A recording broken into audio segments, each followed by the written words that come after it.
Okay, आज हम लोग स्टार्ट करेंगे लेक्चर नंबर 7 और आज के लेक्चर में हम लोग पढ़ेंगे ISO नोमेनक्लेचर के बारे में। ठीक है, different types of tool material हमने आपको पिछले लेक्चर में बहुत अच्छे से बताया था।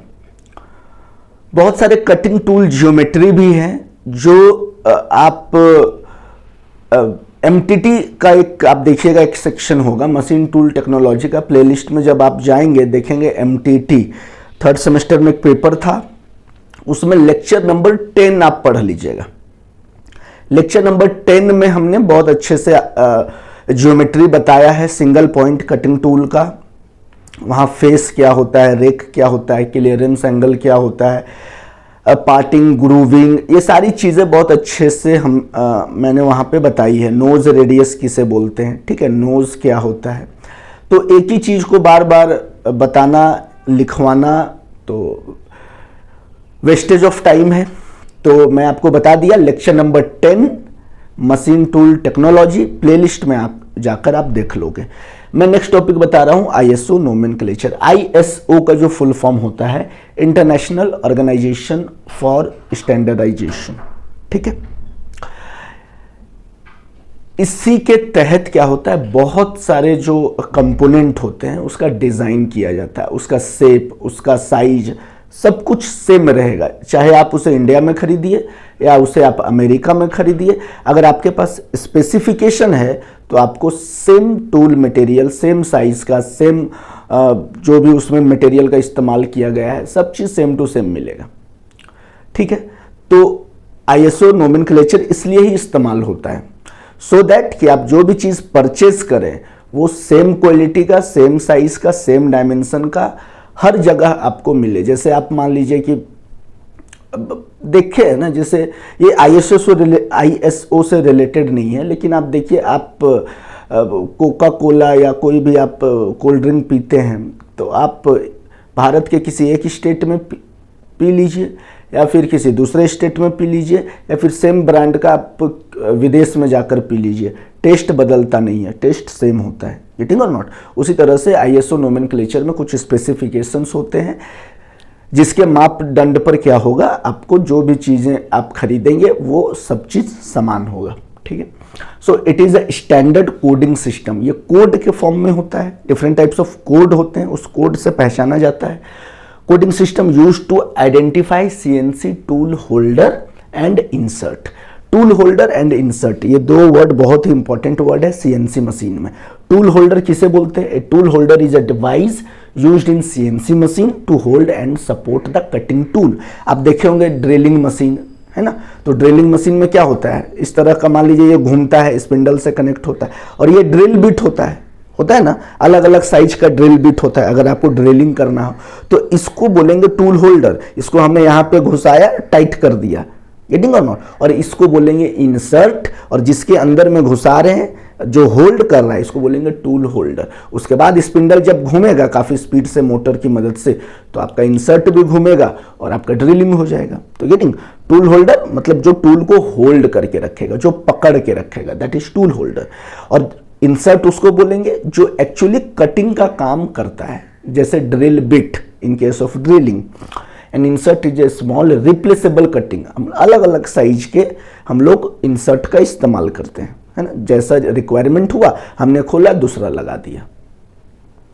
That actually performs the cutting operation on the work piece. समझ गए? टूल होल्डर, इंसर्ट, बहुत अलग अलग तरह के इंसर्ट होते हैं। ट्रायंगुलर होता है, ट्रायंगुलर शेप का होता है, राउंड शेप का होता है ना, अलग अलग शेप के इंसर्ट होते हैं, स्क्वायर शेप इंसर्ट होता है। टूल होल्डर भी अलग अलग different types of tool holder होते हैं, अलग अलग तरह के इंसर्ट को होल्ड करने के लिए।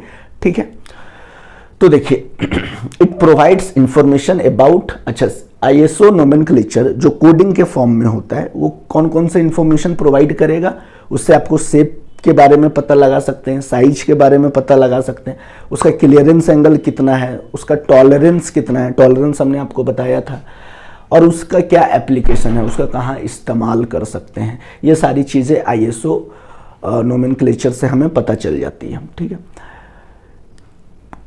कहाँ इस्तेमाल करेंगे, किसके लिए, टर्निंग के लिए, बोरिंग, ग्रूविंग, थ्रेडिंग और ड्रिलिंग टूल जो होती है ये सारे ही जो है आईएसओ नोमेनक्लेचर पर आधारित होती है। जितने भी टूल होल्डर या फिर इंसर्ट होती है, ठीक है, या different types of drill bit हो गया, है ना।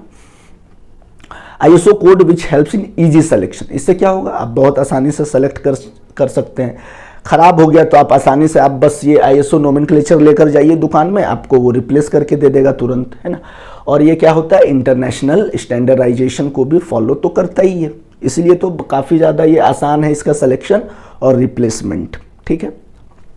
अब मान लीजिए आपकी गाड़ी खराब हो गई, तो हर बाइक का अपना एक मटेरियल है, गेटिंग और नॉट।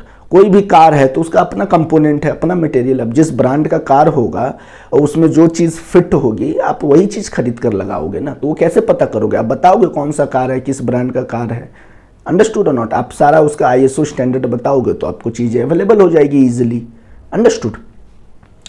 नेक्स्ट देखिए, और टूल होल्डर के बारे में पढ़ेंगे।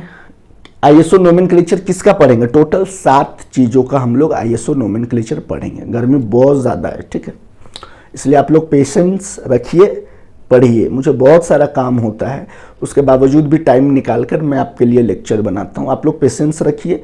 भले ही सिलेबस आपको देखने में बहुत ज़्यादा लग रहा हो, बट सिलेबस बहुत ज़्यादा नहीं है। हार्डली 4 से 5 यूनिट आप पढ़ेंगे, उसके बाद सिर्फ और सिर्फ प्रोग्रामिंग ही पढ़ना है, जो ज़्यादा टाइम नहीं लगेगा। इसलिए आप आराम से, आपका जो सिलेबस है वो एट द लास्ट, मतलब मई के लास्ट में ख़त्म हो जाएगा, ठीक है। इसलिए आप लोग आराम से पढ़िए। और हाँ, कंसिस्टेंट रहिए, डेली पढ़िए, डेली नोट्स बनाइए, पढ़िए, लेक्चर को सुनिए, ठीक है। 7 चीज़ों के बारे में हम लोग बताएंगे आईएसओ नोमेनक्लेचर। पहला टर्निंग टूल होल्डर, दूसरा बोरिंग टूल होल्डर, तीसरा इंडेक्सेबल इंसर्ट, चौथा tool holder and insert for radial grooving, पांचवा फॉर फेस ग्रूविंग, छठा है आपका थ्रेडिंग और 7th है ड्रिलिंग। ये सभी चीज़ों के बारे में हम लोग क्या करेंगे, आईएसओ नोमेनक्लेचर पढ़ेंगे, एक एक एग्जाम्पल लेंगे और आपको बताएंगे कि कैसे इसको लिखा जाता है, कैसे अलग अलग चीज़ों को पहचाना जाता है, ठीक है। इसको आप लिख लीजिए कॉपी में, फिर आगे बढ़ेंगे। पहला हमने लिखा है ISO nomenclature for turning tool holder, ठीक है। आपको याद रखना है कि हमने एग्जाम्पल लिया है, जब भी टर्निंग टूल होल्डर का आईएसओ नोमेनक्लेचर पूछा जाएगा, एक एग्जाम्पल हमने लिखा है, देखिए PCLNR 2020K12। आपको इसका मीनिंग समझना है। ये कोडेड फॉर्म में है और आईएसओ तो कोडेड फॉर्म में ही होता है। P का मतलब होता है क्लैंपिंग मेथड, मतलब किस तरीके से आपने क्लैंप किया, वो स्क्रू टाइप से आपने क्लैंप किया है या लीवर टाइप से क्लैंप किया है ना। 3-4 तरीके होते हैं, तो इसका मतलब क्या होता है, पी का मतलब कि आपने क्लैंपिंग कैसे किया है। सी का मीन्स होता है इंसर्ट टाइप, आइदर वो राउंड शेप का है या फिर ट्रायंगुलर शेप का है, गेटिंग, या फिर स्क्वायर शेप का आपका इंसर्ट है, ठीक है, या सॉरी टूल होल्डर है। एल है टूल स्टाइल। टूल स्टाइल का मतलब टूल का ओरिएंटेशन क्या है, उसकी पोजीशन कैसी है, आपने उसको वर्टिकली इंसर्ट को हेल्ड कराने के लिए टूल होल्डर को रखा है या कुछ एंगल पे हेल्ड कराने के लिए रखा है, तो वो हो गया टूल स्टाइल। एन का मतलब होता है क्लियरेंस एंगल, कितना क्लियरेंस एंगल है। आर का मतलब right hand tool. Right hand tool का मतलब जब आपका जो टूल है वो राइट से लेफ्ट जाएगा तभी कटिंग होगा। बात समझ में आई ना। राइट हैंड टूल का मतलब कि राइट से लेफ्ट जाएगा तो कटिंग होगा, लेफ्ट से राइट आएगा तो कटिंग नहीं होगा। सैंक हाइट, सैंक का हाइट कितना है आप ये पढ़िएगा, लेक्चर नंबर 10 मैं फिर से बता रहा हूँ, वहाँ पे बताया है हमने सैंक किसको बोला जाता है, ठीक है। आप वहाँ पढ़िएगा सैंक हाइट क्या होता है, सैंक विड्थ क्या होता है। Lecture number 10 machine tool technology का, सेमेस्टर 3 का। के का मतलब होता है टूल लेंथ, टूल की लंबाई कितनी है। और 12 का मतलब होता है insert size, what is the diameter of the insert और what is the length of the insert. ये सारी जो डिटेल्स है वो बताई जाती है आपको आईएसओ नोमेनक्लेचर में, ठीक है। टर्निंग टूल होल्डर के लिए सिमिलरली हमने बोरिंग टूल होल्डर के लिए लिखा है, ठीक है, SCLCR 1212F09, ठीक है। एस का मतलब क्या है, अगेन क्लैंपिंग सिस्टम। सी का मतलब insert shape, what is the shape of the boring tool holder. L का मतलब क्या है, स्टाइल है। सी का मतलब क्या है, क्लियरेंस एंगल। आर का मतलब अगेन राइट हैंड। 12 मतलब सैंक का डायमीटर। और एक और 12 है जिसका मीनिंग होता है लेंथ और size of the tool holder. F का मतलब होता है ओवरहैंग और लेंथ कोड, कितना ओवरहैंग है आपका जो टूल होल्डर है।